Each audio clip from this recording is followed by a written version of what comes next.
Chapter 3. Where is Mrs. Hirsch? The days of September passed, one after the other, much the same.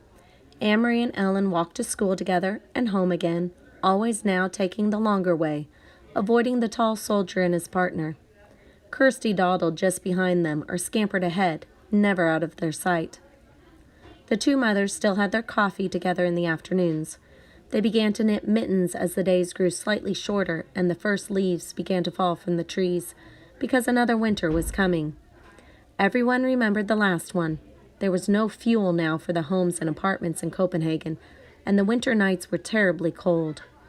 Like the other families in their building, the Johansons had opened the old chimney and installed a little stove to use for heat when they could find coal to burn. Mama used it too sometimes, for cooking, because electricity was rationed now. At night, they used candles for light. Sometimes Ellen's father, a teacher, complained in frustration because he couldn't see in the dim light to correct his students' papers. "Soon we will have to add another blanket to your bed," Mama said one morning as she and Anne-Marie tidied the bedroom. "Kirsty and I are lucky to have each other for warmth in the winter," Anne-Marie said. "Poor Ellen, to have no sisters." "She will have to snuggle in with her Mama and Papa when it gets cold," Mama said, smiling. "I remember when Kirsty slept between you and Papa. She was supposed to stay in her crib, but in the middle of the night she would climb out and get in bed with you," Anne-Marie said, smoothing the pillows on the bed. Then she hesitated and glanced at her mother, fearful that she had said the wrong thing, the thing that would bring the pained look to her mother's face. The days when little Kirsty slept in Mama and Papa's room were the days when Lise and Anne-Marie shared this bed. But Mama was laughing quietly. "I remember too," she said. "Sometimes she wet the bed in the middle of the night." "I did not," Kirsty said haughtily from the bedroom doorway. "I never, ever did that." Mama, still laughing, knelt and kissed Kirsty on the cheek.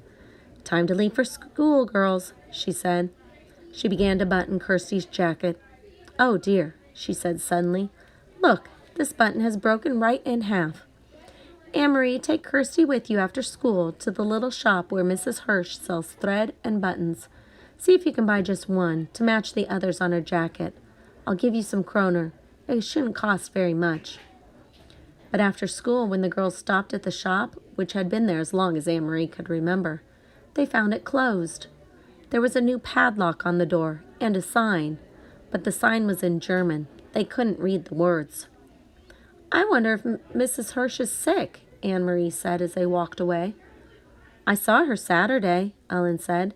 "She was with her husband and their son. They all look just fine." "Or at least the parents look just fine. The son always looks like a horror," she giggled. Anne-Marie made a face. The Hirsch family lived in the neighborhood, so they had seen the boy, Samuel, often. He was a tall teenager with thick glasses, stooped shoulders, and unruly hair. He rode a bicycle to school, leaning forward and squinting, wrinkling his nose to nudge his glasses into place. His bicycle had wooden wheels, now that rubber tires weren't available, and it creaked and clattered on the street. "I think the Hirsches all went on a vacation to the seashore," Kirsty announced.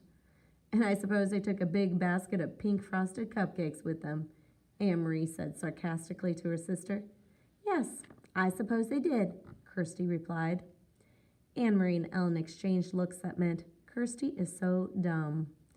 No one in Copenhagen had taken a vacation at the seashore since the war began. There were no pink frosted cupcakes. There hadn't been for months. Still, Anne-Marie thought, looking back at the shop before they turned the corner, where was Mrs. Hirsch? The Hirsch family had gone somewhere. Why else would they close the shop? Mama was troubled when she heard the news. "Are you sure?" she asked several times. "We can find another button someplace," Anne-Marie reassured her. "Or we can take one from the bottom of the jacket and move it up. It won't show very much." But it didn't seem to be the jacket that worried Mama. "Are you sure the sign was in German?" she asked. "Maybe you didn't look carefully." "Mama, it had a swastika on it." Her mother turned away with a distracted look. "Anne-Marie, watch your sister for a few moments and begin to peel the potatoes for dinner. I'll be right back." Where are you going? Anne-Marie asked as her mother started for the door. I want to talk to Mrs. Rosen. Puzzled, Anne-Marie watched her mother leave the apartment. She went to the kitchen and opened the door to the cupboard where the potatoes were kept. Every night now, it seemed, they had potatoes for dinner, and very little else. Anne-Marie was almost asleep when there was a light knock on the bedroom door. Candlelight appeared as the door opened, and her mother stepped in. Are you asleep, Anne-Marie? No, why? Is something wrong? Nothing's wrong, but I'd like you to get up and come out to the living room. Peter's here. Papa and I want to talk to you. Anne-Marie jumped out of bed, and Kirsty grunted in her sleep. Peter! She hadn't seen him in a long time. There was something frightening about his being here at night. Copenhagen had a curfew, and no citizens were allowed out after 8 o'clock. It was very dangerous, she knew, for Peter to visit at this time. But she was delighted that he was here. Though his visits were always hurried, they almost seemed secret somehow, in a way she couldn't quite put her finger on. Still, it was a treat to see Peter. It brought back memories of happier times. And her parents loved Peter, too. They said he was like a son. Barefoot, she ran to the living room and into Peter's arms. He grinned, kissed her cheek, and ruffled her long hair. You've grown taller since I saw you last, he told her. You're all legs. Anne-Marie laughed. I won the girls' foot race last Friday at school, she told him proudly. Where have you been? We've missed you. My work takes me all over, Peter explained. Look, I brought you something. One for Kirsty, too. He reached into his pocket and handed her 2 seashells. Anne-Marie put the smaller one on the table to save it for her sister. She held the other in her hands, turning it in the light, looking at the ridged, pearly surface. It was so like Peter to bring just the right gift. For your Mama and Papa, I brought something more practical. 2 bottles of beer. Mama and Papa smiled and raised their glasses. Papa took a sip and wiped the foam from his upper lip. Then his face became more serious. Anne-Marie, he said, Peter tells us that the Germans have issued orders closing many stores run by Jews. Jews? Anne-Marie repeated. Is Mrs. Hirsch Jewish? Is that why the button shop is closed? Why have they done that? Peter leaned forward. It is their way of tormenting. For some reason, they want to torment Jewish people. It has happened in the other countries. They have taken their time here. They have let us relax a little. But now it seems to be starting. But why the button shop? What harm is a button shop? Mrs. Hirsch is such a nice lady. Even Samuel. He's a dope, but he would never harm anyone. How could he? He can't even see with his thick glasses. Then Anne-Marie thought of something else. If they can't sell their buttons, how will they earn a living? Friends will take care of them, Mama said gently. That's what friends do. Anne-Marie nodded. Mama was right, of course. Friends and neighbors would go to the home of the Hirsch family, would take them fish and potatoes and bread and herbs for making tea. Maybe Peter would even take them a beer. They would be comfortable until their shop was allowed to open again. Then suddenly she sat upright, her eyes wide. Mama, she said, Papa, the Rosens are Jewish too. Her parents nodded, their faces serious and drawn. I talked to Sophie Rosen this afternoon after you told me about the button shop, Mama said.